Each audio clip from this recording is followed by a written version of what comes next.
CCTV footage from Scott's Crossing liquor store captures two roommates, Alexis Crawford and Jordyn Jones, moving through the narrow aisles at 11:47 p.m. on October 30th, 2019.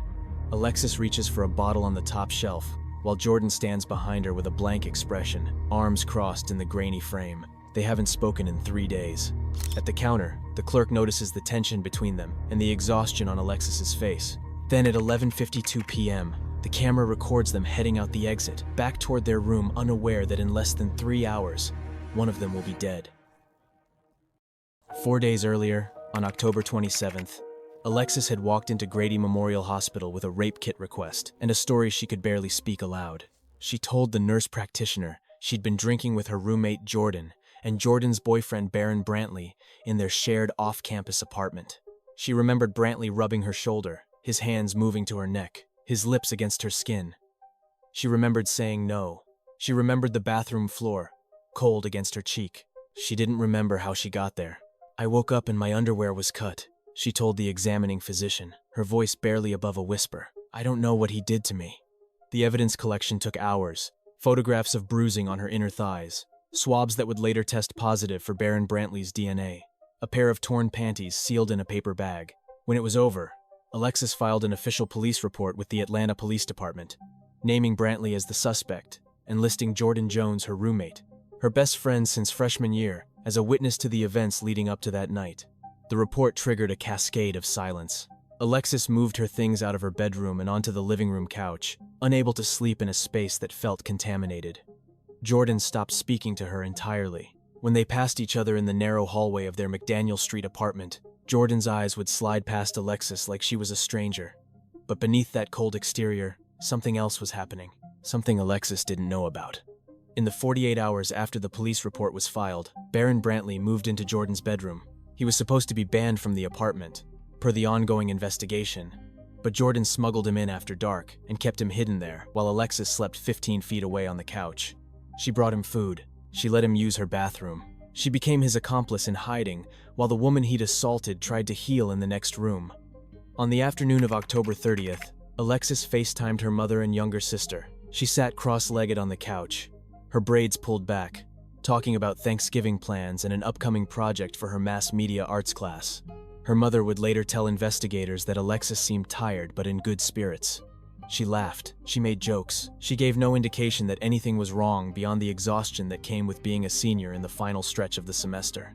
"I love you, baby," her mother said before they hung up. "Love you too, Mama." It was 3:30 p.m. 7 hours later, Alexis would ask Jordyn for a ride to the liquor store. The request itself was strange. They hadn't spoken in days. But Alexis knew the dynamics of their small apartment, knew that confrontation was inevitable if they were going to continue living together through finals week. So she broke the silence with a simple question. Would Jordyn drive her to get alcohol? Jordyn agreed.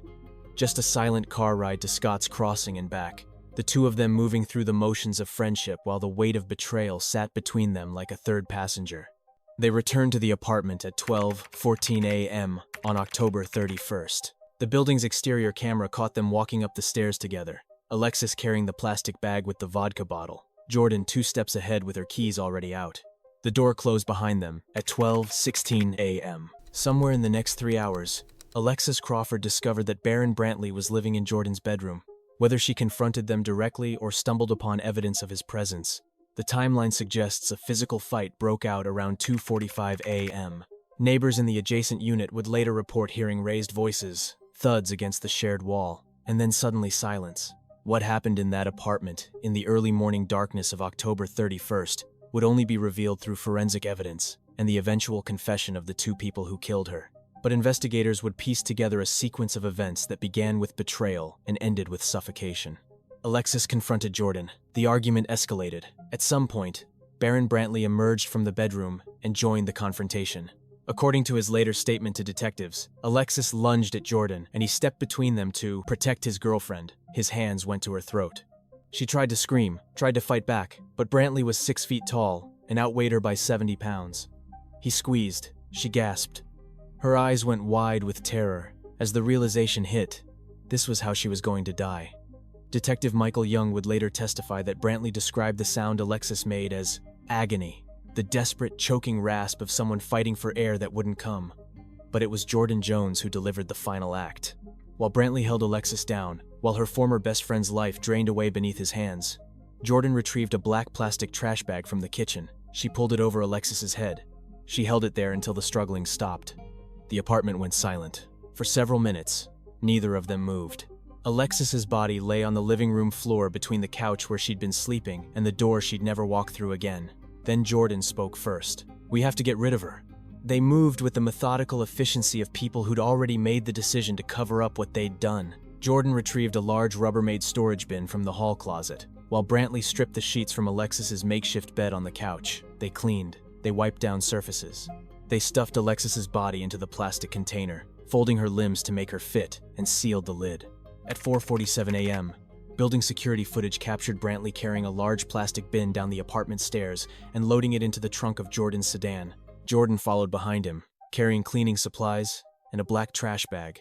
They drove into the pre-dawn darkness toward DeKalb County, toward a wooded area in Exchange Park, where the trails were empty and the streetlights didn't reach. They left Alexis's body in the bin, hidden among the trees off Columbia Drive. Then they drove back to the apartment and went to sleep.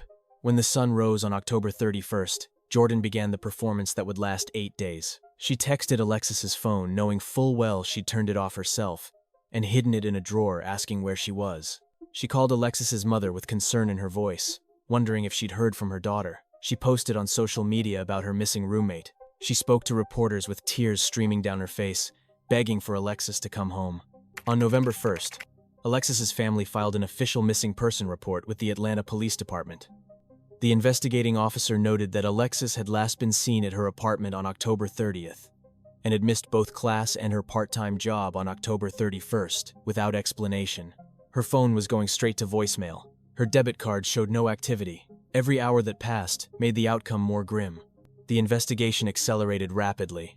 Detectives pulled surveillance footage from the apartment complex and found the liquor store trip from October 30th. They interviewed Jordyn extensively, noting inconsistencies in her timeline.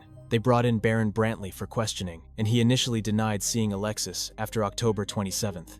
But investigators had his DNA from the rape kit.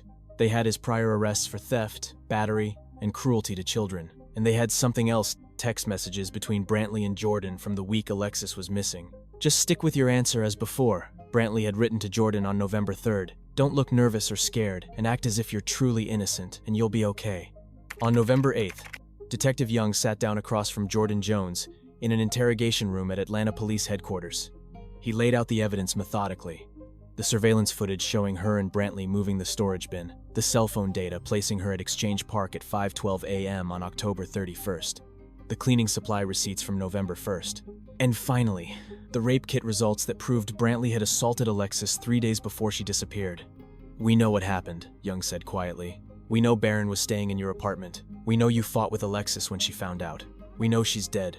Jordyn's composure fractured. For 8 days, she'd maintained the fiction of the concerned roommate, the worried friend desperately searching for her missing bestie. Now, faced with the physical evidence of her crime, she made a decision. She called her father. She asked for a lawyer. And then she told Detective Young she would show him where they'd left the body. The walk through Exchange Park took 11 minutes.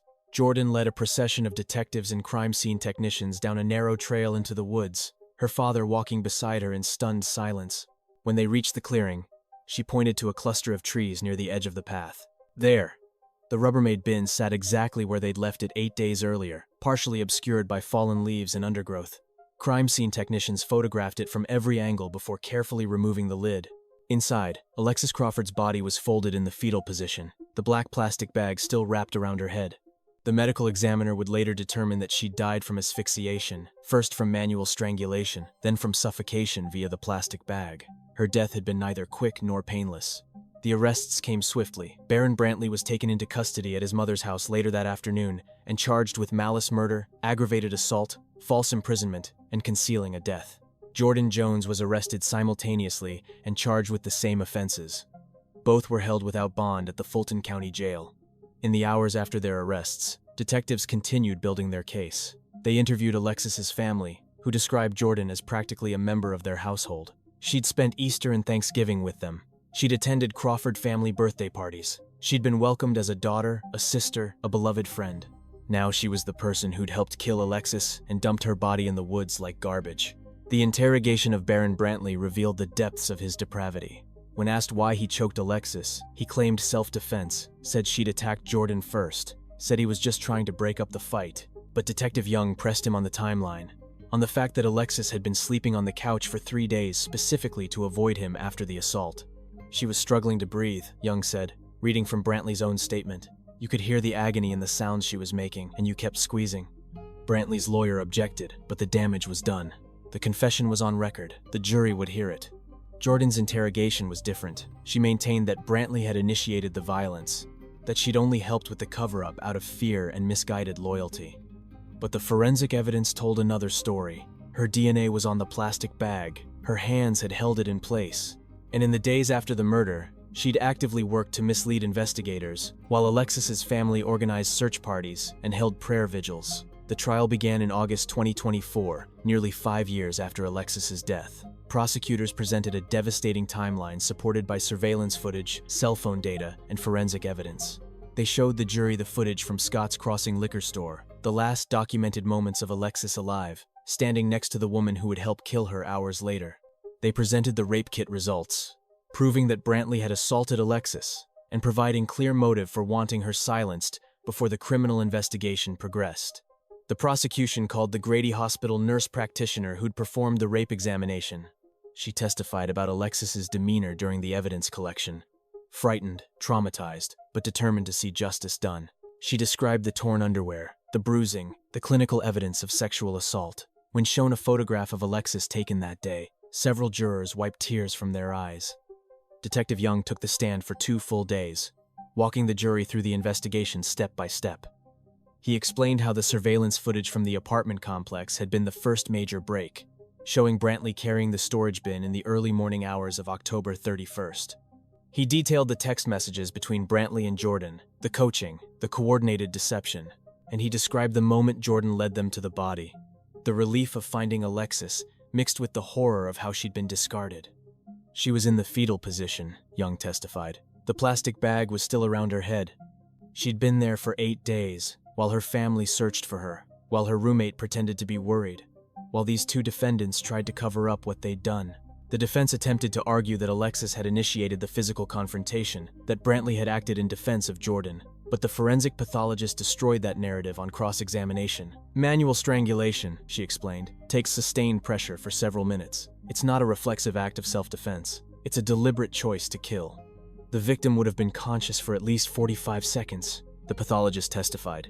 She would have been aware of what was happening. She would have tried to fight back. This was not instantaneous. The medical examiner also testified about the plastic bag, noting that it had been applied after the strangulation was already in progress. This wasn't a panicked reaction to a fight gone wrong. This was 2 people working together to ensure their victim died. The most devastating testimony came from Alexis's mother, who took the stand to provide victim impact context. She described the last FaceTime call, Alexis's smile, her plans for Thanksgiving. She talked about the 9 days of searching, the false hope when Jordyn claimed to be worried too, the horror of learning that the woman she'd welcomed into her home had participated in her daughter's murder. Jordyn was like family, she said, her voice breaking. We trusted her, we loved her, and she took our baby away from us. The jury deliberated for 11 hours. When they returned, the verdict was unanimous on all counts. Baron Brantley, guilty of malice murder, guilty of aggravated assault, guilty of false imprisonment, guilty of concealing a death. Jordyn Jones, guilty of malice murder, guilty of aggravated assault, guilty of false imprisonment, guilty of concealing a death. At sentencing, the judge noted the particularly heinous nature of the crime. Alexis Crawford had reported a sexual assault, trusting the system to protect her. Instead, she'd been murdered by the perpetrator and his accomplice, a woman she'd considered her closest friend. Baron Brantley received life in prison without the possibility of parole, plus additional consecutive sentences for the other charges. Jordyn Jones received the same sentence. Both would spend the rest of their lives in custody for the murder of Alexis Crawford. In the gallery, Alexis's family held each other as the sentences were read. There was no celebration, no sense of victory. Their daughter, their sister, was still gone. Justice couldn't bring her back, but it could ensure that the people who'd killed her would never walk free again. The case became a focal point for discussions about sexual assault response on college campuses, about the vulnerability of victims who report crimes against people in their social circles, about the deadly consequences when institutions fail to protect those who come forward. Clark Atlanta University implemented new safety protocols for students reporting assault. The Atlanta Police Department revised its procedures for handling active sexual assault investigations when victim and perpetrator share living spaces. But for the Crawford family, the reforms and policy changes were cold comfort. Alexis should have graduated in 2020. She should have pursued her passion for media production. She should have celebrated birthdays and holidays, fallen in love, built a career, lived the full life that was stolen from her at 21. Instead, she became a cautionary tale. A young woman who did everything right, reported the assault, sought medical attention, trusted the system, and was murdered for it by the two people who should have protected her. The Rubbermaid bin that served as her temporary coffin sits in an evidence locker at the Atlanta Police Department, a grim reminder of how easily trust can turn to betrayal, how quickly friendship can become fatal. The surveillance footage from Scott's Crossing liquor store remains archived in the case files, preserved as the last visual record of Alexis Crawford alive. In those grainy frames, she stands beneath the fluorescent lights, reaching for a bottle on the top shelf, unaware that her former best friend is already planning to help bury her in the woods. The silence between them in that footage feels prophetic now. They weren't just two roommates shopping for alcohol.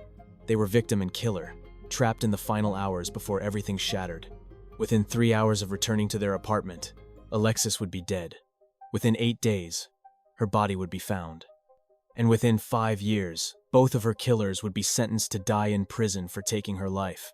The case files remain open at the Atlanta Police Department, not because there are outstanding questions, but because some betrayals are too profound to ever fully close. Jordyn Jones had spent holidays with the Crawford family. She'd been welcomed as a sister.